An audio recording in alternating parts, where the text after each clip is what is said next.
It's a well of pure water when I'm thirsty and dry, bread when I'm hungry and warm. When the battle is raging, it's my faithful sword, a shelter from life's troubled storm. It's a light to my pathway and a lamp to my feet when the world gets so dark you can't see. And I've not made a change in one word that it says, but it sure made a change in me. This blessed old book that I hold in my hand, it's true from beginning to end. It's a solid foundation where I firmly stand. Sin kept me from it, now it keeps me from sin. When I think what it costs just to hold in my hand, it reminds me that I owe a great debt to all of the martyrs who'd go to the stake and quote it with their dying breath. Now its critics are many and believers are few, but one thing I found to be true: if you find when you read it that there's something wrong, there's something wrong with you. This blessed old book that I hold in my hand, it's true from beginning to end. It's a solid foundation where I firmly stand. Sin kept me from it, now it keeps me from sin. This blessed old book that I hold in my hand, it's true from beginning to end. It's a solid foundation where I firmly stand. Sin kept me from it, now it keeps me from sin. This blessed old book that I hold in my hand.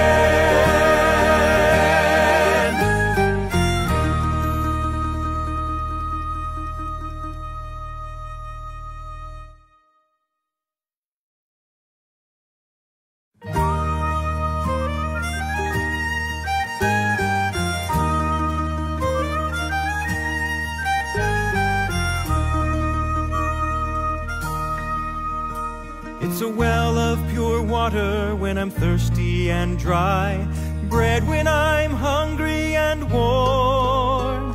When the battle is raging, it's my faithful sword, a shelter from life's troubled storm.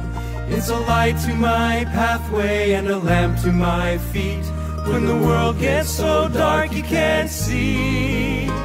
And I've not made a change in one word that it says, but it sure made a change in me. This blessed old book that I hold in my hand, it's true from beginning to end. It's a solid foundation where I firmly stand. Sin kept me from it, now it keeps me from sin. Okay, sige. Alright, so good evening po sa inyong lahat once again. Welcome po sa Real KGP Believers and we are now signing on. Magandang gabi po dito po sa Philippines at sa lahat po ng ating mga kasama in different countries, no? At salamat po at pinaulakan niyo pong muli ang inyong pong lingkod para po makapagturo po ng salita ng Panginoon Diyos ngayong gabi. So, let's start by praying upang sa ganun po ay guide po tayo ng Diyos sa ating pag-aaral. Mr. Nick. Okay, let us pray. Dakilang Diyos na malikha ng langit at lupa muli, Panginoon, maraming salamat sa oras po nito na pinagkalog niyo po sa bawat isa po sa amin, especially, Panginoon, sa aming pong tagapagturo, na siya, Panginoon, ay inyo pong enable para po magturo ng inyong mga salita. Amen. Patuloy, bigyan niyo po siya ng kalakas at pisikal at ng wisdom sa oras po nito, Panginoon, ang sabihin sa aming pong pag-aaralan sa Book of Jeremiah ay lubos po na maunawaan ng mga tagapakinig. Gabayan niyo po, yes, Panginoon, Lord, sa pag-aaralan niyo po mga salita. Patuloy, Panginoon, ay bless niyo po ang mga message at mga pag-aaral po na katulad po nito. Amen. Salamat po muli. In Jesus' name I pray. Amen. Amen. So, study po natin ang Book of Jeremiah. At nung nakaraan po, we have studied about the Book of Isaiah. Itong dalawang prophet na ito, they are actually prophets to speak about the things that will happen in the future, and particularly sa Judah, sa kingdom of Judah. So they are the last prophets before the captivity. Jeremiah is particularly the last prophet before the captivity. Okay? So, punta po tayo sa book of Jeremiah. At ito po yung mga prophecies concerning Judah, yung judgment ng Diyos sa Judah, and yung place ng Jerusalem, because Jerusalem will be sieged or will be attacked by the Babylonians. At dito po sa Jeremiah, binabanggit po ang mga bagay na yon. So, Jeremiah is actually the prophet, the prophet of doom for the kingdom of Judah. Sapagat ang naririnig nila kay Jeremiah is God's judgment. Okay? So, let's start with the author. Alright? Who is the author of Jeremiah? Sino makakasagot po ay meron po tayong +5. Who is the writer of or the author of the book of Jeremiah? Sino kaya? The author, okay, basically yung nagsulat ay walang iba kundi si Baruch. Pero yung lahat ng ito, okay, ay mga experiences at mga preaching ni Jeremiah. Experience niya at saka yung preaching niya. So, the author of this book, alright, sabi nila, who is the author of this book? Kasi nga, Baruch wrote it, the Holy Spirit guide Jeremiah. Now, who is the author? The author is Jeremiah the prophet. Okay? So, meron lang siyang scribe, meron lang siyang tagasulat. But the author is Jeremiah the prophet. So, Jeremiah is the author of the prophet. So, Jeremiah was called the weeping prophet. Weeping because he's weeping for his nation. He's weeping for his people. Kaya tinawag siyang the weeping prophet. So he prophesies between 624 BC. 624 BC. Okay? 624 BC. Brad, baki ano nga ito? Just mo konti. May lipad kasi. 624 BC. So, ang prophecy ng 624 BC. So, kung ilalagay natin sa time, no? So, approximately ito na yung, mabot ito ng 2,000 years. At i-plus natin yung 600. So, this is 624 BC. Sinulat ang Jeremiah. So, if we add 624 and 2,000 plus na, no? So, this is more than 2,600.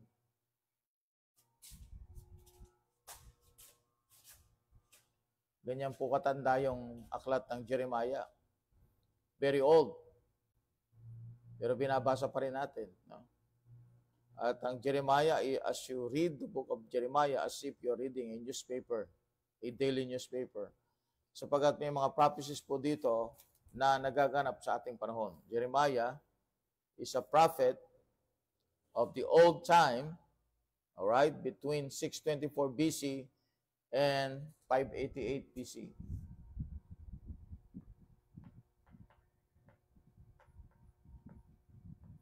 Okay. Common era, before common era, or before tinatawag nilang BC or Christian era, 588 BC. So the book of Jeremiah has 52 chapters, 1,364 verses, 42,654.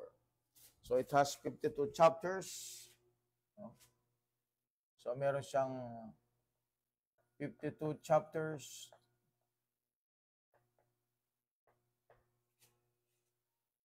Habang aklat ito, no? 52 chapters, 1,364 verses. Alright? Haba-haba. So, pagka binasa natin yan, medyo mag-spend tayo ng maraming time. So, it has 42,654 words. 42,654 words.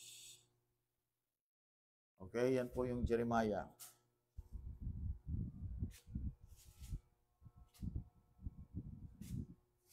Alright?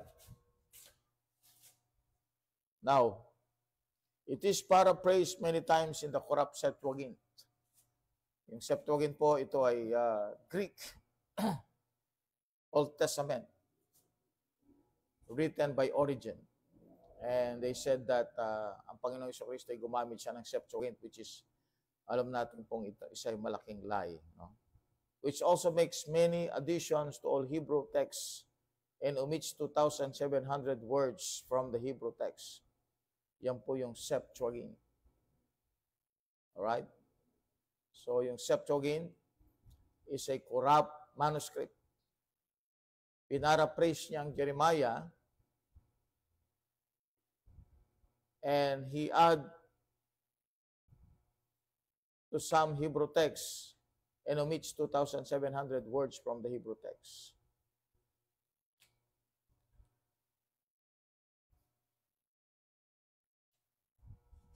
Okay. This is not all surprising because, after all, the theme of the book is false prophets. No? So what is the theme of the book? The theme of the book is actually against Judah and particularly to all false prophets. Because nag-prophecy sila sa panahon ng Judah, sa panahon ng Judah ay nasa sins, I should say, nasa sins. And they still they give prophecy that are positive to the nation and to the kings. So these are positive preachers. Positive preachers. Si Jeremiah ay negative preachers. Kaya sila false because they preach positively. Wherein ang gusto ng Diyos, ipakita sa kanila yung kasalanan nila. Which is negative, of course. No? So Jeremiah is a negative prophet. The false teachers and prophets are all positive preachers. Okay? In this time, positive preachers sila.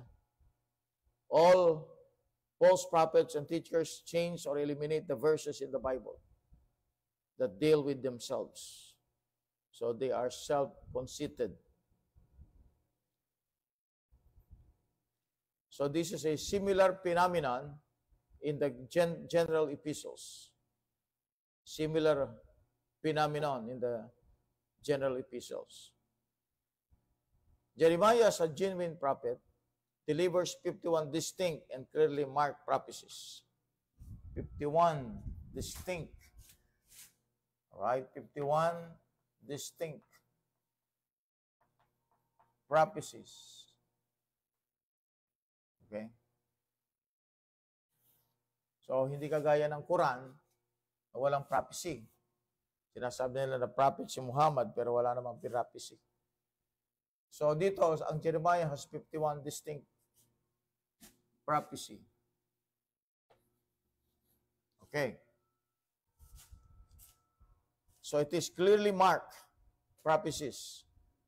That is 49 more prophecies than are found in the Quran. And unlike the Quran, Jeremiah's prophecies aren't just good guesses. They all come true right on the money. So hindi kagaya ng Quran, ang book of Jeremiah.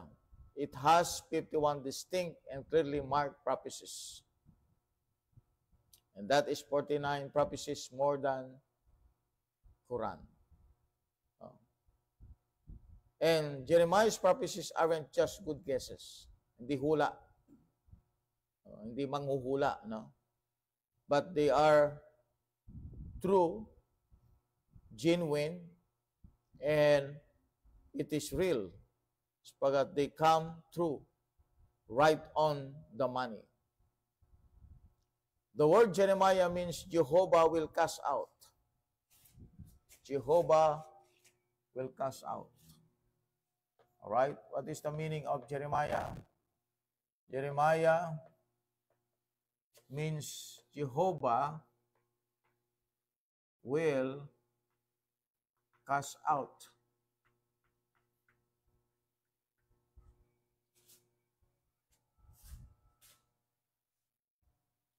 All right. In a book with 52 chapters, 4 times 13. 52 chapters. Okay? 4 times 15. 52. Okay. Tanda natin, I take note na namin yung number 13. 52 chapters. 4 times 13. Okay? Example po ng mga 13 sa Bible, Genesis 13:13, Exodus 13:13, John 13:13. Negative yung mga yan. The phrases cast out or cast away occur in 13 verses. 13 verses. Jeremiah 7:15, Jeremiah 7:29, Jeremiah 9:19, Jeremiah 14:16, Jeremiah 15:1, Jeremiah 16:13, Jeremiah 22 verse 26, 28, Jeremiah 23 verse 39, Jeremiah 33 verse 26, Jeremiah 36 verse 30, Jeremiah 51 verse 34, Jeremiah 52 verse 3. 13 occurrences ang cast away at saka cast out. Alright? So, hindi po ito accident. No? Bakit po? Sapagat ang pangalan ni Jeremiah is that Jehovah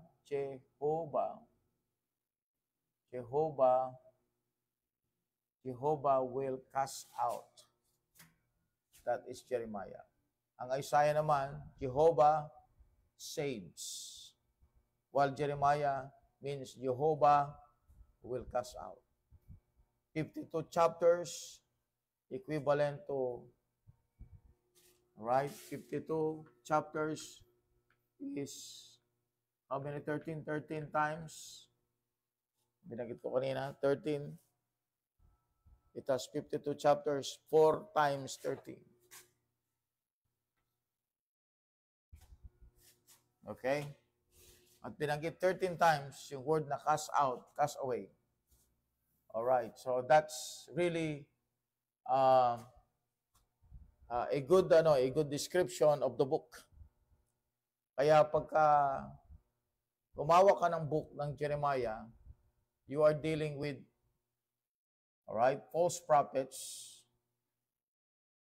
Alright, you're dealing with Jeremiah as a cast out. That's why he was called the weeping prophet.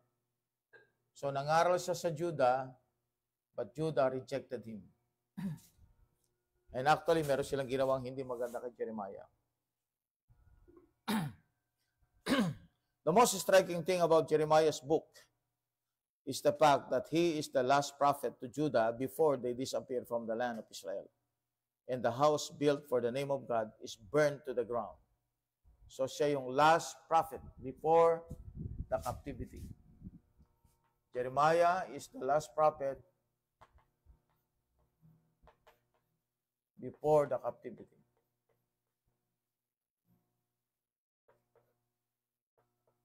Actually, nakasama siya sa captivity. Naging part siya ng captivity. So yung kanyang pinipreach, yung kanyang pinangangaral, nakita niya mismo. Yung pinangangaral ni Jeremiah na mangyayaring lulusubin sila ng isang kaharian from the north, which is Babylon. Okay? Yung prophecy niya tungkol sa Judah, nakita niya. Because he was part of the captivity. That's why he's weeping for his nation. So Jeremiah is the last prophet before the captivity. Okay? So nakita nyo na yung nature ng Jeremiah, no?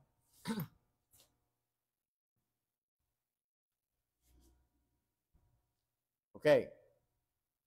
The most striking thing about Jeremiah's book is the fact that he is the last prophet to Judah before they disappear from the land of Israel, and the house built for the name of God is burned to the ground.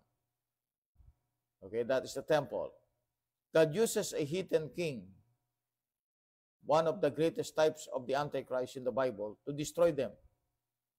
Anyone who reads Daniel and Revelation sees that it's going to happen again. Okay? At hindi natin alam kung kailan, but it is very, very close. Alright? It will happen again. So who is the picture of the Antichrist here? It's the Babylonian king. That's Nebuchadnezzar. The reason that this book is so appropriate to the 21st century is that as far as America is concerned, God will use a heathen nation to punish this country and its people. Okay, now listen. If America is a Christian nation, quote unquote, and professing Christians are his people, okay, the thing that produces Laodicea is found in Jeremiah 23. It is summed up with a negative, critical, vicious, unloving remark about the Bible teachers and preachers. In this case, scribes. All right? Messing with the words of God Almighty. So, particular sa mga false teachers na yan and false prophets are scribes. No? Scribes. Scribe.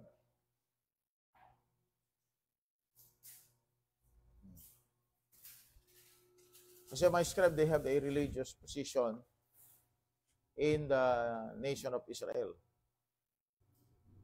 All right. Another thing,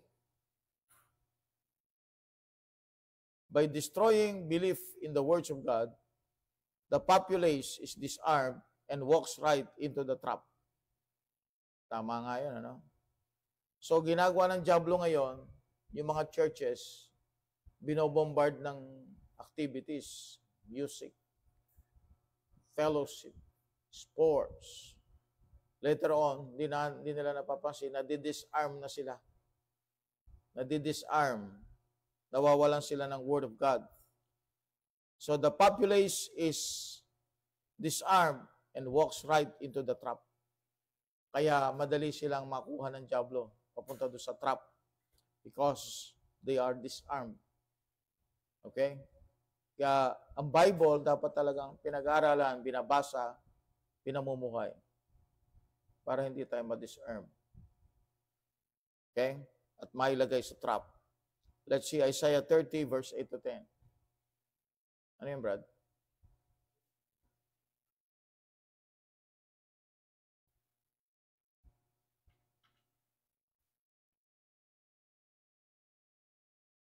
Isaiah 30 verse 8 to 10. Isaiah 30 verse 8 to 10, the Bible says, "Now go write it before them in a table, and note it in a book, that it may be for the time to come forever and ever." Verse number 9, "That this is a rebellious people, lying children that will not hear the law of the Lord." Verse 10, "Which say to the seers, see not, and to the prophets, prophesy and not unto us right things, speak unto us smooth things, prophesy deceits." Yan. Kaya mapansin natin, sa ating panahon, maraming nagdadaya ng mga enticing words of man's wisdom. Na-establish sila doon sa mga teachers with itching ears. Doon sila na-orient. Kaya kapag nakarinig sila ng preaching o teaching, negative sa mga tao, so they're going to say bad sa church na yon, because the devil orients the people, and some are oriented already, na maging ang mensahe maging positive lang at magkaroon ng self-esteem ang tao. So kaya nga yung word na sinner, ayaw nang pakinggan ng mga nakikinig ngayon. At yung preaching, hindi na gano'n. So hindi na rin binabagit yung hell. Kasi negative yun. So lahat, parang alam mo ba yung pinapahangin, pinapaypayan yung mga tao. Pinasasaya sila. Pero sa totoo, ang ginagawa ng diablo, no, using the false teachers, false prophets, dinidisarm niya yung population para sa ganoon, yung trap, madali nilang pasukin. Yan ang nangyayari sa Israel, nangyayari sa Judah. Kaya naging sila, naging idolatrous. Naging people of God sila, pero naging idolatrous sila. Kaya dito, may sinabi dito, if America is a Christian nation and professing Christians are his people, the thing that produces Laodicea is found in Jeremiah 23. So time will come, America will be the enemy of Israel. They are allies, close allies today. But someday, America will join the forces to go against Israel. All right, so let's go to chapter 1. Chapter 1 is about Jeremiah's call to the ministry. Okay? So silip lang po ito, no? Hindi natin kasi pwedeng i-verse by verse sapagkat maraming chapter ito. So, sabihin ko lang po yung theme ng bawat chapter. Jeremiah's call to the ministry. So ito, silipin muna natin, no, para makita natin yung time na kung saan po ay si Jeremiah ay nangangaral. Verse 1, okay, up to verse 5. Jeremiah chapter 1, verse 1 to 5. The words of Jeremiah, the son of Hilkiah, of the priests that were in Anathoth in the land of Benjamin, to whom the word of the Lord came in the days of Josiah, the son of Ammon, king of Judah, in the 30th year of his reign. It came to pass in the days of Jehoiakim, the son of Josiah, king of Judah, unto the end of the 11th year of the Zedekiah, the son of Josiah, king of Judah, unto the carrying away of Jerusalem captive in the 5th month. Verse 4, Then the word of the Lord came unto me, saying, Before I formed thee in the belly, I knew thee, and before thou comest forth out of the womb, I sanctified thee, and I ordained thee a prophet unto the nations. Yan. So, yung verse 5, ginagamit yan po ng mga pro-lifers to prove that abortion is murder. However, it is addressed to a grown man who was not aborted. Psalms 139, verse 15. Additional note, additional verse. Okay, so ginagamit nila yan. Before thou comest forth out of the womb, I sanctified thee. So that's actually an adult. No? That's not a baby. Okay. So you will see that Jeremiah started from the days of Josiah, the young king, the son of Ammon, king of Judah, in the 13th year of his reign.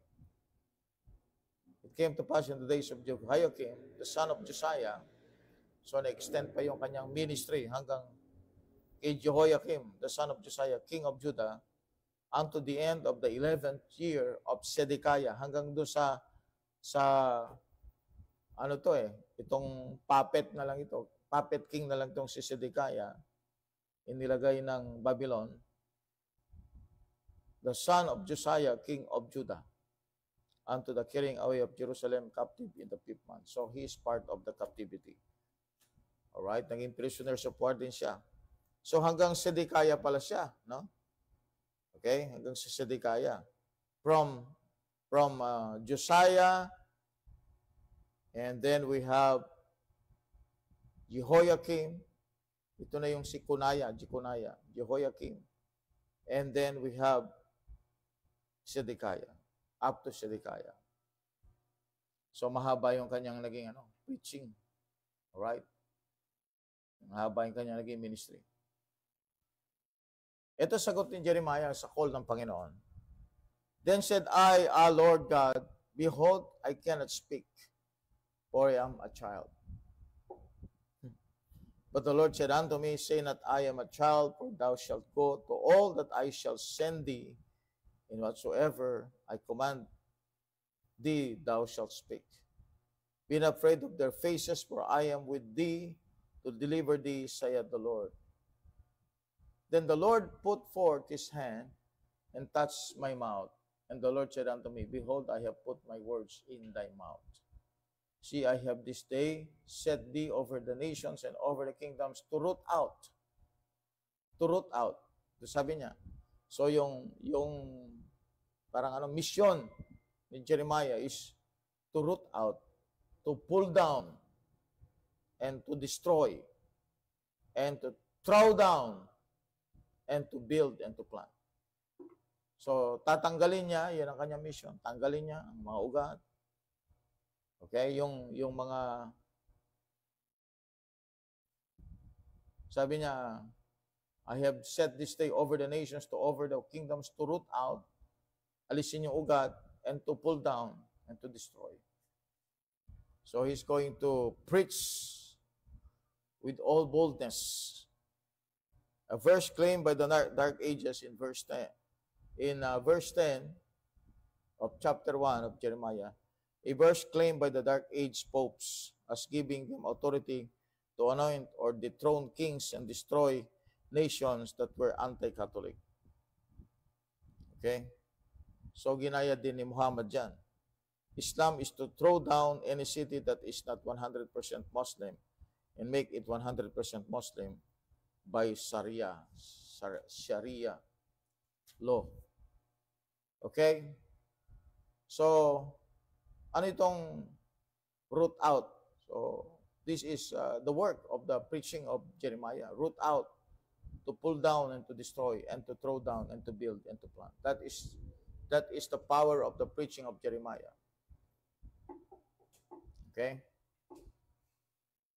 Tulad ng mga prophets, mga minor prophets, ay hindi sila naging popular sa kanilang bansa. Actually, they were rejected.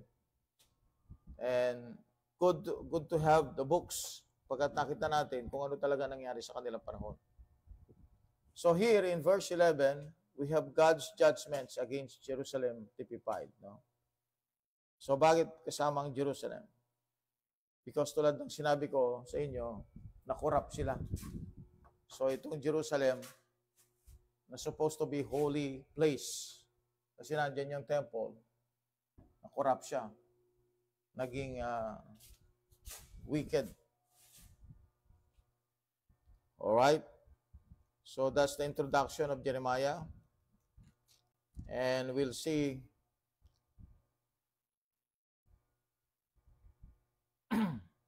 verse number, chapter 2. Ito yung message niya ngayon.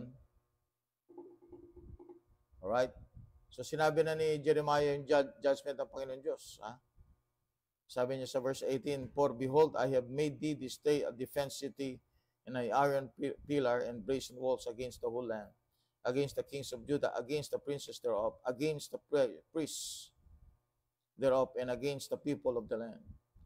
So God chose another nation, o sabihin natin another person, another king, to fulfill His will, na kahit ito ay heathen. So God used the heathen to fulfill His will. And they shall fight against thee, but they shall not prevail against thee, for I am with thee, said the Lord, to deliver thee. Okay. So nandun pa rin yung protection ng Panginoon. At let's see, verse number 1 of chapter 2, Jeremiah's first message to Judah. Kung mapapansin natin, ang preaching niya is against, against talaga sa mga kapwa niya Israel. Okay? Let's see, let's see what's the message. The first message of Judah. or first message to Judah. Okay? So, ang message niya direct sa Judah. Okay, sige Brad, basahin mo. Verse 1. Sige. Jeremiah chapter 2, verse number 1. Moreover, the word of the Lord came to me, saying, Go and cry in the ears of Jerusalem, saying, Thus saith the Lord, I remember thee, the kindness of thy youth, the love of thy espousal, when thou wentest after me in the wilderness, in the land that was not sown. Israel was holiness unto the Lord, and the first fruit of his increase. All that devour him shall offend, evil shall come upon them, saith the Lord. Hear ye the word of the Lord, all house of Jacob, and all the families of the house of Israel. Thus saith the Lord, What iniquity have your fathers found in me, that they are gone far from me, and have walked after vanity, and are become vain? Yeah. Neither said they, Where is the Lord that brought us up out of the land of Egypt, that led us through the wilderness, through the land of desert and of pits, through the land of drought and to the shadow of death, through the land that no man passed through and where no man dwelt. Tama. And I brought you into the plentiful country to eat the fruit thereof and the goodness thereof. But when ye entered, ye defiled my land and made mine heritage an abomination. Wow. The priest said not, Where is the Lord? And when the handle the law knew me not, the pastors also transgressed against me, and the prophets prophesied by Baal, and walked after things that do not profit. Wherefore I will yet plead with you, saith the Lord, and with your children's children will I plead. For pass over the isles of Chittim, and see, and send unto Kedar, and consider diligently, and see if there be such a thing. Alright, so ang point dito ni Jeremiah ay yung deep problem ng Judah. And the great deep problem ng Judah ay yung mga pastors. Pastors. Because the pastors are the teacher. Itong mga pastors nito, hindi po yung mga pastors sa New Testament. It's an Old Testament pastors. At alam natin, pag sinabing pastors, they are leading the flock. Pastors. So what happened to them? Sabi ng Bible, they that handled the law knew me not. The pastors also transgressed against me, and the prophets prophesied by Baal. Walk after things that do not profit. Nakita niyo yung sin sa panahon ni Jeremiah? So may mga prophets, may nangangaral, kaya lang, the more na lalo nilang nagiging wicked yung nation, yung land na kukurap lalo.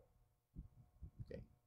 Kaya nga napakahalaga na magkaroon tayo ng tamang mga lingkod ng Diyos sa ating panahon para habang dumarating ang panahon, hindi nila napasasama ang mundo, kundi natutulungan nila yung pagbabago ng mga tao. So this is actually a picture of the world today. That there's a lot of, sabihin natin, nakaposition sa pastorate, nakaposition sa leadership. Pero what they are teaching is not according to God's word. And they even attack the Bible. They even attack the King James Bible. So ano yung ibibigay nila sa tao? The confusion. No? So you see that the great thing that is happening in Israel during this time, all right? So time ni Jeremiah is, anong nangyayari? Apostasy. Apostasy. Walang truth eh. Wala yung truth. So sa church age, okay, sa church age, mag-e-end ito ng apostasy rin. Tribulation, of course, apostate na ito. Ang mga tao dito. So halos lahat ng panahon, mag-e-end sa apostasy. Old Testament, nag-end sa apostasy. Church age, nag-end sa apostasy. At ito, apostasy na talaga. So, kita natin yung man's history, whether Israelian, Christian nations yan. Saan sila bumabagsak? All sa corruption, all sa apostasy, all sa lying, sinungalingan, all about immorality and sin. Magkakaano yan? Magkakasama yan. Kaya pag bumagsak ang tao sa spiritual niya, sama-sama lahat yan. Ang nation, pag bumagsak ang spirituality nila, bagsak yan sa idolatry, no? At corruption. Magiging evil ang tao. Sabi nga dito, and the prophets prophesied by Baal. So the word Baal here is actually yung God na wina-worship ng mga pagan, mga enemy ng Israel.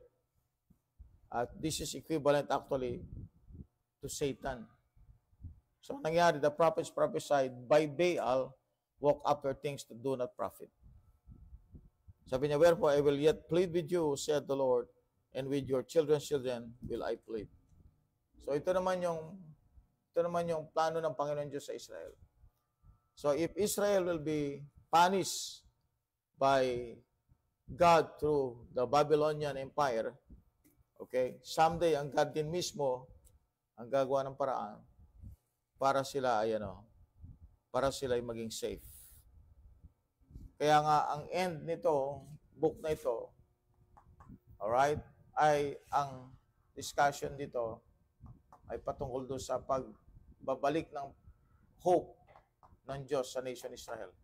And that will happen in the second coming. Okay? So, yan po yung introduction ng Jeremiah.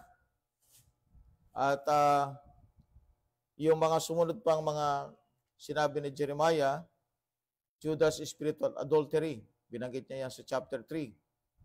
Sa verse 1, sabi niya, They say, if a man put away his wife and she go from him, and become another man, shall he return unto her again? Shall not the land be greatly polluted? But thou hast played the harlot with many lovers, yet return again to me, saith the Lord. Many lovers. So anong Israel? Ano ang Judah? They are spiritual adulterous nation. Verse 2, lift up thine eyes unto the high places, and see where thou hast not been lain with. In the ways hast thou sat for them, as the Arabian in the wilderness, and thou hast polluted the land with thy whoredoms and with thy wickedness. No, yan ang sin ng Judah. They are spiritual harlots, and they are wicked. Therefore the showers have been withholden, and there hath been no latter rain. Thou hadst a whore's forehead, thou refusest to be ashamed. Oh. That's Israel. Kaya wala silang blessing na nare-receive sa Panginoon because they are disobedient. Will He reverse His anger forever? Will He keep it to the end? Behold, thou hast spoken and done evil things as thou couldest. So this is the backsliding of Israel and Judah na binabanggit sa chapter 3 from verse 6. Okay? Up to the last verse. Now let's go to verse 25. We lie down in our shame, and our confusion covereth us, for we have sinned against the Lord our God, we and our fathers, and from our youth even unto this day, and have not obeyed the voice of our God, the voice of the Lord our God. So maliwanag dito mga kapatid, confusion. Okay? Sa panahon ito, hindi lang apostasy, but confusion. Paguluhan. At ang bansa natin nakakaranas ito. Confusion. Alam bakit? Sapagkat ang truth ay hindi acceptable sa ating bansa. They accept people. They accept celebrities. They accept money. They accept materialism. But whenever truth is being spoken of, they reject the truth. So, ito ay hindi lang mensahe ni Jeremiah sa Israel at sa Judah, pagkos ito ay mensahe niya sa ating lahat. Actually, paalala ito eh. Pa-remind ito ni Jeremiah para yung sitwasyon ng pagiging apostate tsaka wala ng spirituality ma-attend. Hindi lang ma-attend, kundi ma-arrest. No? Maalis siya. Matanggal siya sa atin. So, nakakatakot sa ating panahon, mga kapatid, are Bible believers who are now accepting teachings from different teachings, no? Na hindi naman umaayon sa Biblia. When they're believing it, standing for it, at yun ang mag-o-open ng door para sa mga apostasy, sa mga maling aral. At next sa maling aral is corruption, confusion. Okay? Alright, so chapter 4 is actually an invitation to repentance. No? Repentance is, no, sa madaling salita, is a change of mind, no? And a change of heart eventually. If thou wilt return, O Israel, said the Lord, return unto me, and if thou wilt put away thine abominations out of my sight, then shalt thou not remove. And thou shalt swear, the Lord liveth, in truth, in judgment, and in righteousness. And the nations shall bless themselves in him, and in him shall they glory. For thus said the Lord to the men of Judah and Jerusalem, break up your fallow ground, and sow not among thorns. Circumcise yourselves to the Lord, and take away the foreskins of your heart. Ye men of Judah and inhabitants of Jerusalem, lest my fury come forth like fire, and burn that none can quench it because of the evil of your doings. Maliwanag, no? Binigyan ng Diyos ng propeta ang Israel para ipangaral ang darating na paghatol, ang darating na kapighatian sa kanila. Pero yung prophet na yun mismo na nagsabi ng mga negative things, siya rin na nagsabi ng hope. At ano yung kailangan gawin ng Israel? Repent. Sabi niya, break up your fallow ground. You have to break out your fallow ground. The fallow means untilled or unplowed. Yung fallow, yung matigas. So, kailangan follow, di ba? Kailangan gawin mo siyang muling malambot para pagtamnan. And sow not among thorns. So, you see the judgment of God from the north. Kita natin sa verse 5. Ito yung anger ng Diyos sa Israel. And He called the kingdom of Babylon. Siya naging servant ng Diyos, yung nation na yon. Para yung gusto ng Diyos ma-fulfill sa Israel. Okay? So, parang ang Panginoon Diyos, I'm going to use another person. If you reject me, I'm going to use another person. And that person that I'm going to use, they are going to hurt you. They're going to put you to shame. All right, that's chapter 4. Let's see chapter 5. God's judgment on Judah's sins. No. All right, so basahin lang po natin. Run ye to and fro through the streets of Jerusalem, and see now and know, and seek in the broad places thereof, if you can find a man, if there be any that executed judgment, that seeketh the truth, and I will pardon it. And though they say, the Lord liveth, surely they swear falsely. O Lord, are not thine eyes upon the truth? Thou hast stricken them, but they have not grieved. Thou hast consumed them, but they have refused to receive correction. They have made their faces harder than a rock, and they have refused to return. So kung gusto mo na makita ang Bible issue, all right? Punta ka sa Jeremiah. Bible issue ang pinag-uusapan dito. Words of God. May enemy, may attack sa Word of God. Okay? At yung attack sa Word of God ay mga religious leaders. You watch out for religious leaders. You watch out for those people who are on the top. Okay? Pagdating ng panahon sa kanila, yung Word of God, hindi na mahalaga. Kundi yung samahan na, pakikipagkaibigan, fellowship. Alright, so we have God's judgment on Judah's sins. Mga kasalanan nila ito, no? Sa chapter 5.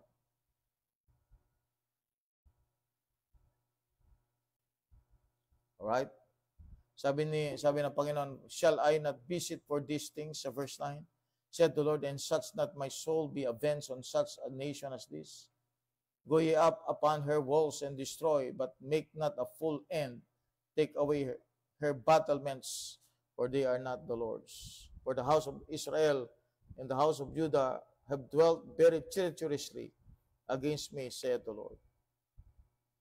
Okay? So nakalimutan nilang Panginoon. So they worship idols.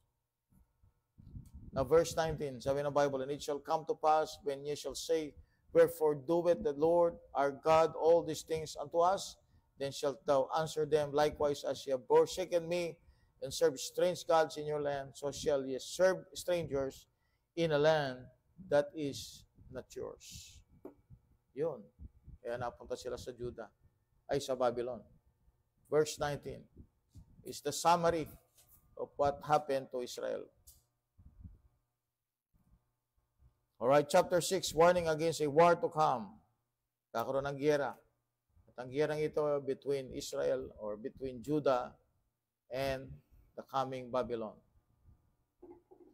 Babylon Empire through Nebuchadnezzar. Okay? So we'll end here.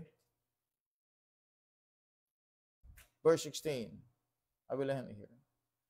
Thus said the Lord, stand ye in the ways and see and ask for the old paths. Ito yung ginamit ng MCGI. Ginamit ang dating daan. Old paths. Sa Tagalog, old paths, dating daan. Where is the good way? Where is the good way? Saan siya? Ask for the old paths. Where is the good way? And walk therein, and you shall find rest for your souls. But they said, we will not walk therein. Ayaw nila sa old paths, ayaw nila sa good way. Okay? So maliwanag dito mga kapatid na Jeremiah represents the Bible-believing crowd sa ating panahon. Jeremiah represents the Bible-believing crowd sa ating panahon. And the false prophets are those people who are using the Bible, but they are apostates. So the Bible believers are the crowd like Jeremiah, no? Preaching against false prophets. At ang mga false prophets na yan, maniwala po kayo. Brethren nila yan. Mga Hudyo rin. So hindi malayo yan, mangyari yan. Within the crowd of Christian believers, sabi natin, followers ng Panginoong Jesucristo, within the crowd, within the denominations, within the group, just like we have the group, Baptist group, Bible-believing group, no? Time will come, no? Kung di tayo maingat, time will come, the spirit of error will come inside of our churches, and we're going to be false prophets and false teachers.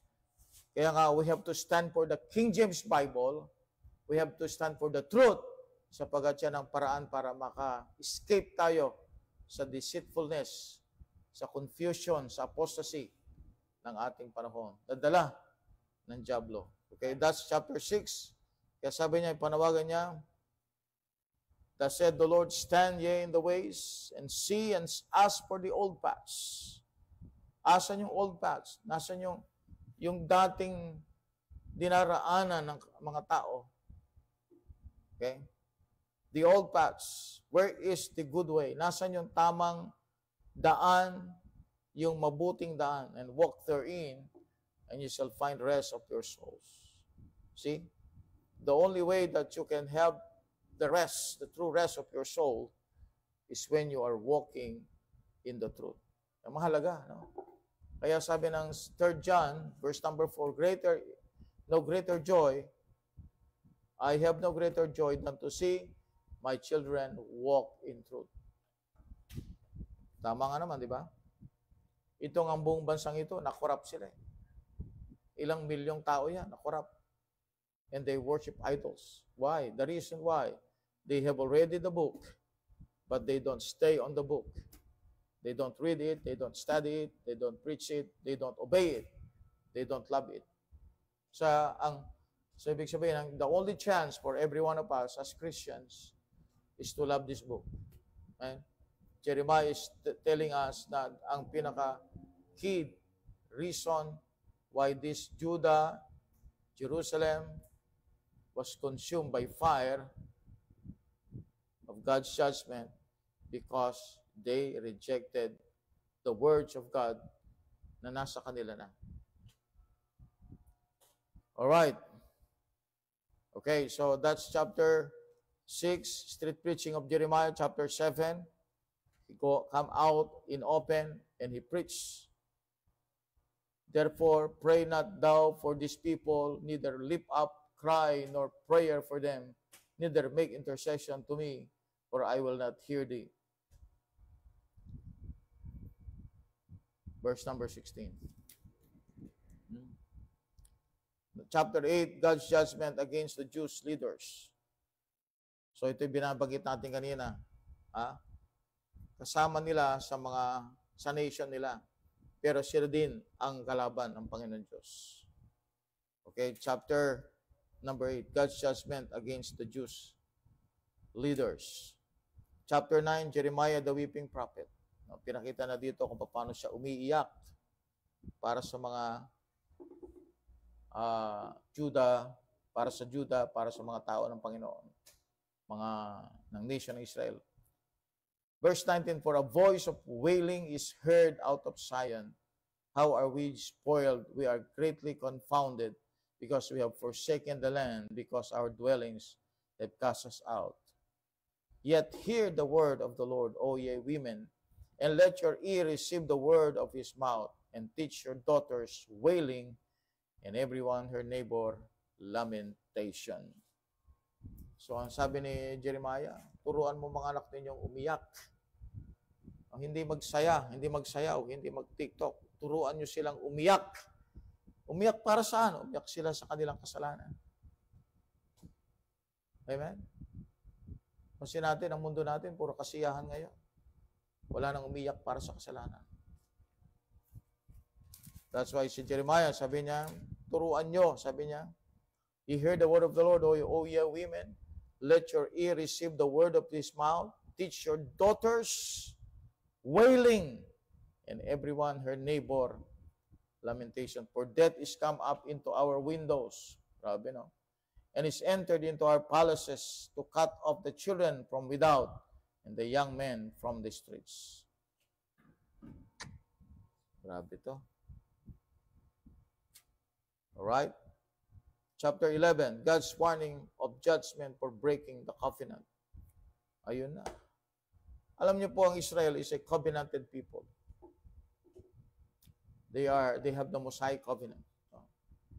Mosaic covenant. Verse 6, then the Lord said unto me, proclaim all these words in the cities of Judah and in the streets of Jerusalem, saying, hear ye the words of this covenant, and do them.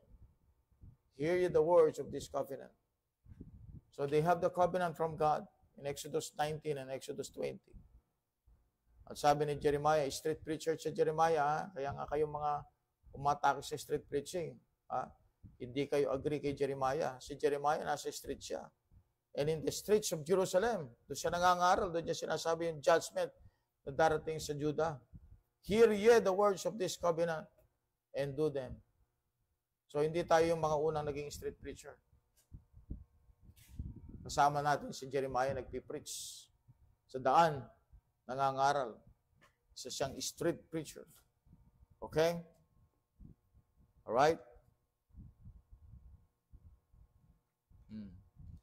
Chapter number 12, more warnings from the coming judgment. O yan, o. So God is giving them all the warnings. Verse 14, thus said the Lord against all mine evil neighbors that touch the inheritance which I have caused my people Israel to inherit. Behold, I will pluck them out of their land. Kaya nga, pluck out, root out, and pluck out the house of Judah from among them. Mawawala sila, parang, alam mo yung halaman, na may ugat yun di ba yung halaman? May mga ugat ang halaman. May mga ugat siya. No. Anong mangyayari kapag yung halaman wala ng ugat? Mamamatay na. Tama? Oh. Ganyan ang ginawa ng Diyos sa Israel. Para silang halaman na inalis silang, habang nakatanim yung halaman, inalis, no? Sama ugat. Pag hindi mo tinanim ito, ulit, talagang mamamatay ng tuluyan yan. So they were plucked out. They were rooted out. And that is God's judgment to Israel.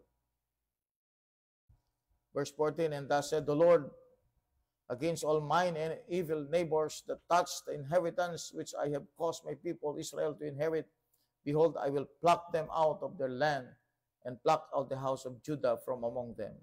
And it shall come to pass after that I have plucked them out, I will return and have compassion on them and will bring them again, every man to his heritage and every man to his land. So dito makita natin, but if they will not obey, I will utterly pluck up and destroy that nation, said the Lord. But God has compassion. Kaya nga yung word na compassion, compassion. So may compassion siya dito sa halaman. Dito sa Israel, may compassion siya. Pag nag-obey na sila kanya, ibabalik ko sila, tatanim ko ulit. Kailan nila kanilang ulit itatanim ang Israel? Dito. No?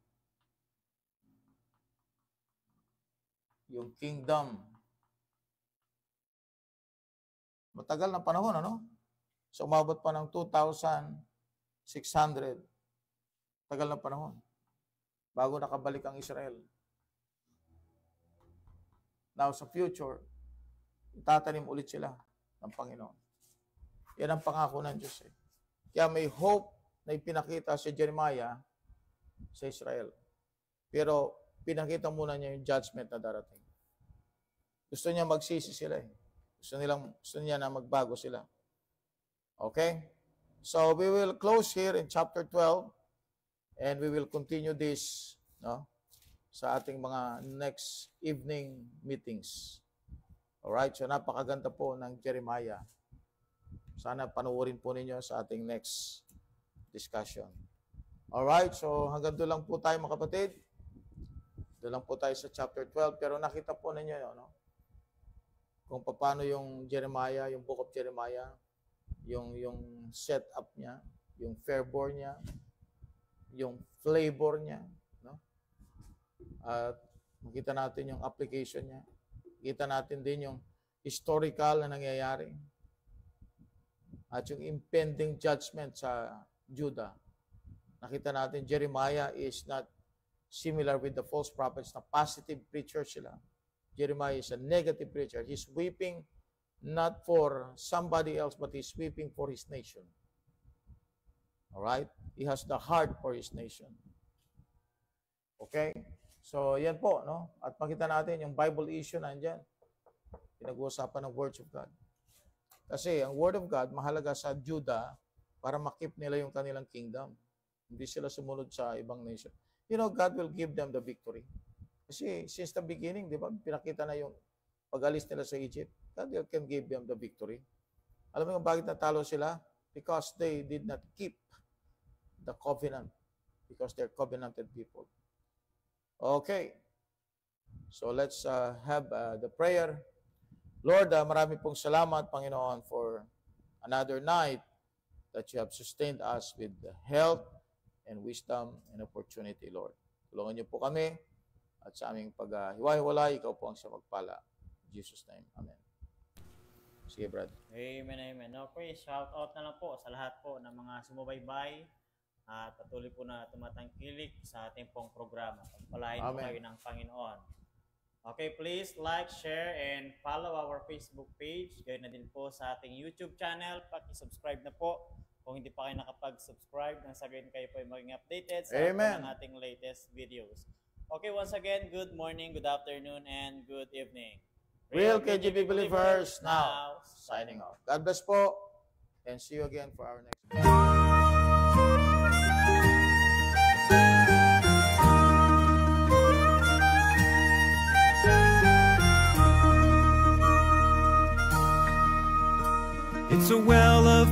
water when I'm thirsty and dry, bread when I'm hungry and warm. When the battle is raging, it's my faithful sword, a shelter from life's troubled storm. It's a light to my pathway and a lamp to my feet when the world gets so dark you can't see. And I've not made a change in one word that it says, but it sure made a change in me. This blessed old book that I hold in my hand, it's true from beginning to end. It's a solid foundation where I firmly stand. Sin kept me from it, now it keeps me from sin. When I think what it costs just to hold in my hand, it reminds me that I owe a great debt to all of the martyrs who'd go to the stake and quote it with their dying breath. Now its critics are many and believers are few, but one thing I found to be